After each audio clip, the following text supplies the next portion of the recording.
जी आपसे एक तो मैं विनोद जी का एक चीज बता दूं, विनोद जी ने किताब लिखी है जो वो मतलब वो संसदीय है कि नहीं है, उस किताब का नाम है आंदोलन जीवी। और अभी के संदर्भ में विनोद जी की किताब अभी हाल में ही वो आई है और फॉर्मली शायद लॉन्च विनोद जी बताएंगे 17 या 18 तारीख को हो रही है। लेकिन अमेज़न पे मिल रही है, आप लोग उसको पढ़िए। और वहाँ पे उन्होंने बहुत सी इस तरह की बातें कही हैं जो विनोद जी मैं आपसे केवल एक चीज़ समझना चाह रहा हूँ, जो विजय भाई साहब ने जो जो बात उठाई कि दिक्कत क्या होती है कि ये ज़रूर है कि भाई पार्थो चटर्जी के मित्र के यहाँ 20-20 करोड़ रुपया मिल रहा है। हमारे एक ऑफिस के साथी कह रहे थे कि अजीब बेवकूफ आदमी है। जब एक जगह पकड़ लिया गया था तो दूसरे घर से हटाया ही नहीं पैसा, तो इतना पैसा इन लोगों के पास है कि हटा ही नहीं पा रहे हैं। खैर, ये केवल दिक्कत क्या हो रही है कि सरकार ये कहती है कि देखो मैं कोई गलत थोड़ी कर रहा हूँ, जो जहाँ पकड़ रहे हैं वहां ये हो रहा है। लेकिन दूसरी तरफ वो केवल विपक्ष के लोग ही उनके रडार पे आ रहे हैं। तो आपसे एक चीज जरा ये समझते हैं कि एक तरफ तो ये डर भी दिखा रहे हैं, लेकिन दूसरी तरफ बीजेपी कहीं आपको नहीं लगता खुद डर रही है? वो प्लेकार्ड से डर रही है, वो कुछ असंसदीय शब्द कर रही है। तो ये डर कौन रहा है? ये डर के आगे जीत है, क्या करना चाह रहे हैं बीजेपी? विनोद आनंद जी, पहले तो मैं अपनी किताब के बारे में एक लाइन में आपने आंदोलन एक लाइन नहीं, शीर्षक, 2-4 लाइन बताइए, 2-4 लाइन नहीं बता दीजिए। नहीं, हाँ मतलब जो शीर्षक को लेके आपने कहा, दरअसल मेरी किताब जो है उसका प्रधानमंत्री जी के द्वारा दिए गए शब्द से कोई मतलब नहीं है, क्योंकि ना तो उसकी प्रतिक्रिया में लिखी गई है और ना उसकी प्रशंसा में लिखी गई है। वो किताब तो मैं बहुत पहले से प्लान कर रहा था। दरअसल अपने 37-38 साल के पत्रकारिता के जीवन में, रमेश जी जानते हैं, मेरे बहुत वरिष्ठ और सीनियर भी रहे हैं और बहुत बड़े भाई हैं, कि मैंने बहुत सारे आंदोलन कवर किए, जन आंदोलन एज ए रिपोर्टर। उसमें भारतीय किसान यूनियन का आंदोलन, शरद जोशी का शेतकारी आंदोलन, नंदुमा स्वामी का किसान आंदोलन, उस दौर में जो 80 के दशक में आंदोलन हुए। इसके अलावा छत्तीसगढ़ में शंकर गुआन योगी का मजदूर आंदोलन, झारखंड में एके राय का आंदोलन, उत्तराखंड का जो है नशा नहीं रोजगार दो आंदोलन, राज्य का आंदोलन, चिप, बहुत सारे आंदोलन मैंने कवर किए, बंधुआ मुक्ति मोर्चा आंदोलन। तो मैंने उन सारे आंदोलनों के दौरान जो मेरा पत्रकारी अनुभव था और जो मैंने बहुत सारी चीजें देखी सुनी, उनके नेताओं के संपर्क में रहा, उनसे बात की, उन सबको मैंने लिखा है। संदर्भ दिल्ली का किसान आंदोलन जरूर है, क्योंकि जब दिल्ली का किसान आंदोलन हुआ तब मुझे लगा किताब लिख देनी चाहिए, आ देनी चाहिए। लिख तो मैं पहले से रहा था। शीर्षक उसका जो है, वो कुछ किसान नेता मुझसे मिलने आए थे, तो उन्होंने बातचीत में कहा कि शीर्षक क्या रखें किताब का। मैंने कहा भाई अभी तय नहीं किया है, देखते हैं क्या रख रहा है, आंदोलन रखें, आंदोलनकारी रखें, या जन आंदोलन रखें, कुछ इस तरह। तो उसी में से किसान नेता अब्दुजीत सिंह है, भारतीय किसान यूनियन के राजनीतिक के, तो उन्होंने कहा कि इसका शीर्षक आप आंदोलन जीवी रखिए। तो हमने कहा कि यार शब्द तो अच्छा है, लेकिन ये प्रधानमंत्री जी ने संसद में बोला है, लोग इससे कंफ्यूज करेंगे। बोले नहीं, इसको आप एक अलग संदर्भ में आप पेश करिए जो आपकी किताब है। तो फिर मैंने खुद उसका एक वो निकाला, मैंने कहा आंदोलन जीवी को लोगों ने बहुत नकारात्मक शब्द उसमें लिया है, जबकि नकारात्मक, भाई बुद्धिजीवी तो नकारात्मक नहीं है ना। बोले बड़े बुद्धिजीवी हैं, यानी बुद्धि विद्वान व्यक्ति हैं। श्रमजीवी कहीं से नकारात्मक नहीं है, श्रम पर आधारित। तो आंदोलन जीवी कैसे नकारात्मक हो गया? व्यंग्यात्मक शैली में मान लीजिए प्रधानमंत्री जी ने कहा था कि भाई उन लोगों के लिए कि जो आंदोलनों के नाम पर दुकान चलाते हैं, चंदा इकट्ठा करते हैं, अपना जीवन यापन करते हैं। लेकिन मैंने, मेरी किताब में आंदोलन जीवी का संदर्भ है कि वो लोग, वो मजदूर नेता, वो किसान नेता, वो जन मानवाधिकारों के लिए लड़ने वाले नेता, जिन्होंने अपना जीवन आंदोलन के लिए समर्पित कर दिया है और जिनका जीवन ही आंदोलन बन गया है, यानी जो आंदोलन ही जिनका जीवन है और जो आंदोलन के लिए ही जीते हैं, और वो जो है वो ऐसे लोग हैं जो तमाम सारे, एक मुद्दा हल होता है दूसरे मुद्दे के लिए लड़ते हैं, तीसरे के लिए लड़ते हैं। और लोकतंत्र में, किसी भी लोकतंत्र में ऐसे तत्वों का, व्यक्तियों का होना बहुत जरूरी है। वो लोकतंत्र की प्राणवाहिनी है, क्योंकि आम आदमी अकेले नहीं लड़ सकता जब तक इस तरह के लोग ना हो। और मैंने सबसे बड़ा उदाहरण उसमें लिया है, गांधी जी का तो आजादी के पहले था, डॉक्टर राम मनोहर लोहिया, डॉक्टर साहब बैठे हुए हैं हमारे, रमेश जी। लोहिया जी चाहते तो नेहरू जी ये समझौता करके बाहर आराम से उनके कैबिनेट में मिनिस्टर हो सकते थे, और हो सकता है मुख्यमंत्री भी बना दिए जाते किसी राज्य के, उत्तर प्रदेश के कहीं के, और वो लगातार सत्ता के साथ रहते। लेकिन कांग्रेस छोड़ करके, तब कांग्रेस छोड़ी उन्होंने जब देश में उसकी सरकार बन रही थी, लोहिया जी ने, जयप्रकाश जी ने और तमाम सारे लोगों ने। और उसके बाद उन लोगों ने जनता के सवालों को लेकर लगातार आंदोलन किया, हर मुद्दे पर आंदोलन किया और आजीवन आंदोलन किया। तो उनको आप क्या कहेंगे? वो आंदोलन जीवी इसलिए कहे जाएंगे कि आंदोलन के लिए ही जिए और आंदोलन के लिए ही मरे। ऐसे लोगों की बहुत लंबी संख्या है देश में जिन्होंने अलग अलग स्तर पर तमाम मुद्दों को लेकर जन आंदोलन किए, उनका नेतृत्व किया और अपना जीवन तक, इसलिए मैंने उसका नाम आंदोलन जीवी रखा। ये मैं स्पष्ट कर दूं, थोड़ा बड़ा हो गया संदर्भ, लेकिन चूंकि दूसरा अब मैं आता हूं आपके प्रश्न पर, जो आपका मूल प्रश्न है। देखिए, डर तो सत्ता पक्ष को ही होता है, क्योंकि डर उसी को होता है जिसके पास कुछ खोने को होता है। जिसके पास खोने को नहीं, वो क्या डरेगा? तो सत्ता पक्ष को इस समय, अभी हम पहले एक चैनल पे हम बात कर रहे थे इसी मुद्दे पर कि आज विनोद जी एक छोटी सी टिप्पणी ले लूंगा, जरा कवर कर लीजिएगा कि तो अखिलेश जी को क्या डर है अगर सत्ता नहीं है, तो मैं कवर उसको भी जरा कवर कर लूंगा। मैं अखिलेश जी को भी ले लूंगा और भी लोगों को ले लूंगा, उनके डर भी, डर में पहला डर तो सत्ता पक्ष को ये होता है कि हमारी सत्ता नहीं जानी चाहिए, किसी भी सूरत में सत्ता बनी रहनी चाहिए। ये डर वैसे हमेशा रहा है, लेकिन इस समय कुछ ज्यादा हो गया है। डर इंदिरा गांधी को भी था जब इलाहाबाद हाईकोर्ट का फैसला आया था और इमरजेंसी लगाई इसीलिए उन्होंने कि हमारी सत्ता बची रहे, लेकिन 77 में चली गई। तो सत्ता पर बैठे व्यक्ति को डर ज्यादा होता है सत्ता जाने का, और जब सत्ता में आपके स्टेक बड़े हो जाते हैं तो डर और हो जाता है। एक समय था कि लोग झोला उठा के चल देते थे, वो झोला उठाने की बात तो लोग कह सकते हैं, लेकिन झोला उठा के चलता जाता वाता कोई नहीं है। भाषण देने के लिए आप कोई भी कह दे कि मैं झोला उठा के चल दूंगा, चला जाऊंगा, वो अलग बात है, लेकिन जाता कोई नहीं। सबको अपनी सत्ता बचाए रखने और बढ़ाए रखने की सबसे बड़ी वो होती है। तो इसलिए वो डर तो है, इसीलिए नैरेटिव्स बदले जाते हैं। इसीलिए जो अभी विजय शंकर जी कह रहे थे कि एजेंसियों का सदुपयोग, उपयोग, दुरुपयोग जो भी मान लें अपनी अपनी भाषा में, सत्ता पक्ष के लोग उसको सदुपयोग मानते हैं, कहते हैं पिछली सरकार ने नहीं किया तो हम क्या करें, हम तो कर रहे हैं, हमारे पास पावर है, वो जाने। विपक्ष कहता है दुरुपयोग है। तो ये है।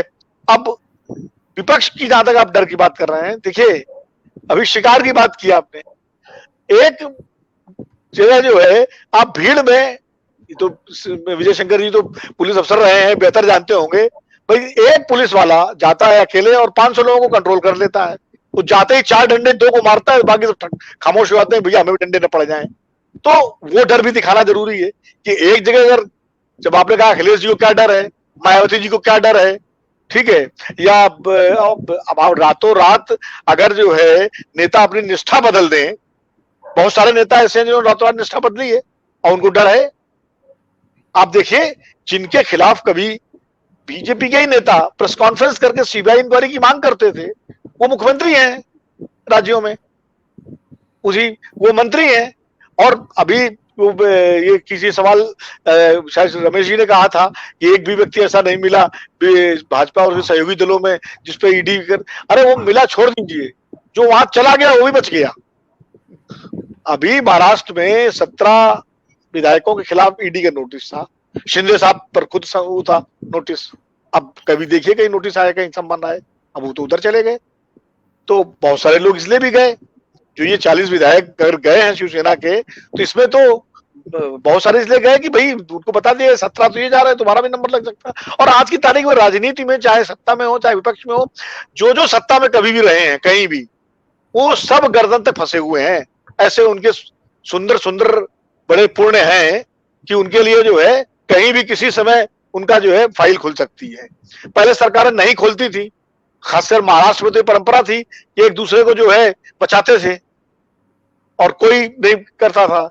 सरकारें, ये अलिखित समझौता होता था नेताओं में कि भाई हम आएंगे, बोलेंगे कितना, आपको परेशान नहीं करेंगे, आप आइएगा, हमें तंग मत करिएगा। वो अलिखित समझौता अब टूट गया है। अब जो मौजूदा निजाम है उसने अलिखित समझौते को तोड़ दिया। उसने कहा हमें सत्ता में रहना है, हम, अगर आप हमारे साथ नहीं हो तो हम फिर आपका हिसाब कर लेंगे। तो आप देख लीजिए, शुरू से आप देख लीजिए, मतलब जब से एस.एम. कृष्णा के दामाद के यहाँ छापा पड़ा था, शंकर सिंह बघेला के यहाँ पड़ा, किसके यहाँ नहीं पड़ा, वीरभद्र सिंह के यहाँ, सबके यहाँ, खैर सब।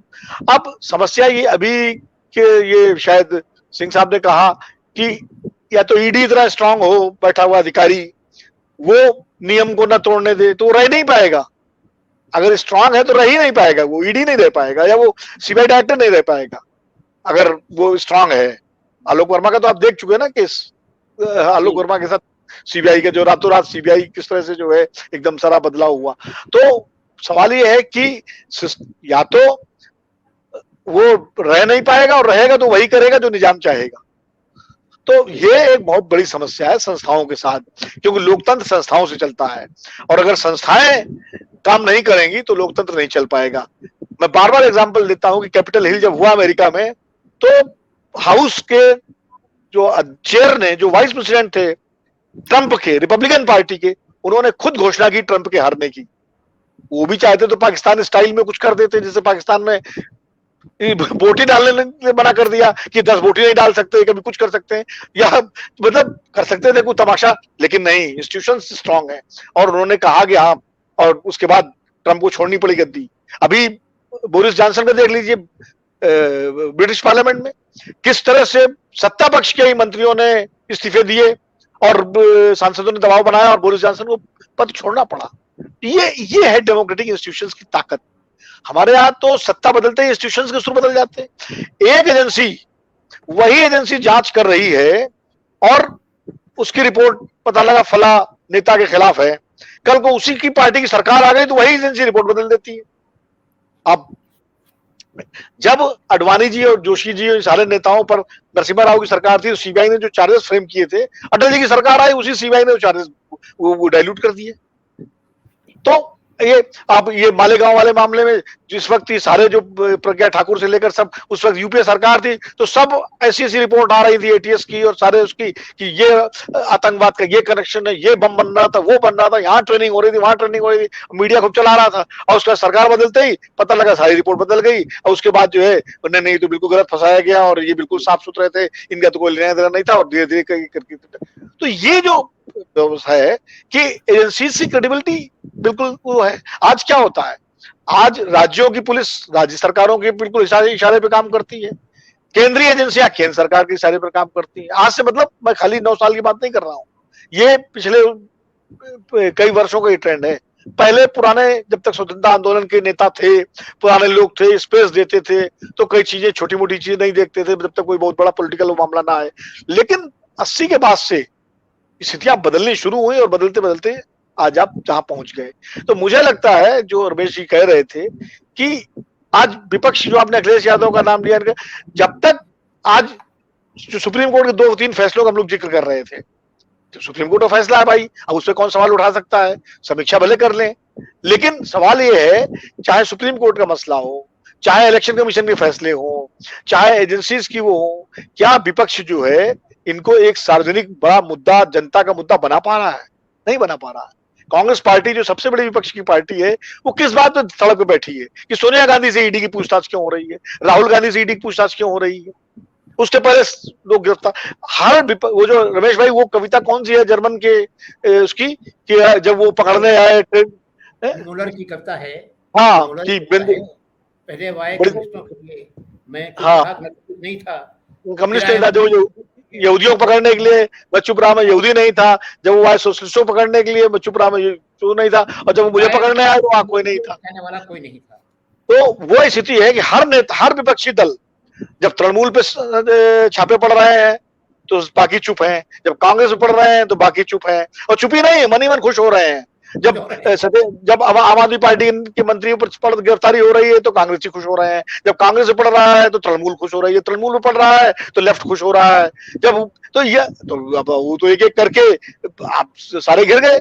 यही अगर इस मुद्दे को एक बड़ा व्यापक मुद्दा बनाकर पूरा विपक्ष जो है सड़क पर उतरे, जनता के तमाम सारे मुद्दों को उसमें जोड़े और सरकार पर दबाव बनाए, तो अभी मुझे भरोसा है, इतना लोकतंत्र खत्म नहीं हुआ है कि लोग, आपने देख लिया 1 साल किसान आंदोलन, किसानों ने कैसा दबाव बनाया, झुकना पड़ा ना इसी सरकार को, मोदी जी को मानना पड़ा, और उन्होंने यहां तक कहा मेरी तपस्या में कमी रह गई तो मैं वापस ले जाऊं। तो क्योंकि उन किसानों ने 1 साल लंबा संघर्ष किया, उन्होंने सर्दी, गर्मी, बरसात, कोरोना की दोनों लहरें झेली, और उसके बाद तो वो सस्टेनेबिलिटी, वो ताकत, वो आज के हमारे खाए पिए छटे थके चुके जो नेता हैं विपक्ष के, उनमें नहीं बची है। आनंद जी, सबसे बड़ी समस्या ये है।